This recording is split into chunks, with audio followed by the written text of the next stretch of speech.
Welcome to the Salmon Runs YouTube. Enjoy the video. In this video, I will show how to change a GMC Terrain key fob case. First, locate the small slot on the side of your key fob. Using a small, flathead screwdriver or a plastic pry tool, carefully insert it into the slot. Gently twist the tool to separate the two halves of the key fob. Once open, you can access the internal components, including the circuit board and battery. Be careful not to damage any parts during this step.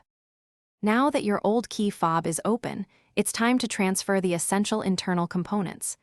Gently lift out the circuit board, being careful to only touch the edges. Next, remove the small button cell battery, noting its positive and negative orientation.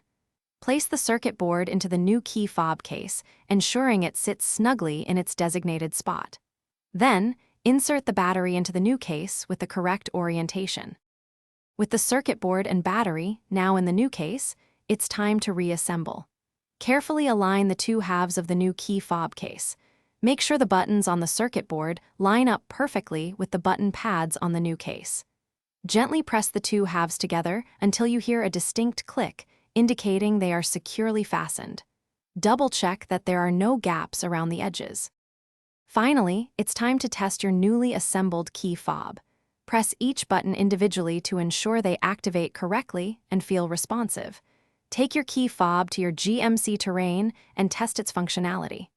Lock and unlock the doors, and try the remote start if your vehicle has that feature. Confirm that the vehicle responds as expected. Your new key fob case is now ready for use. Thanks for watching. Consider subscribing if we helped you.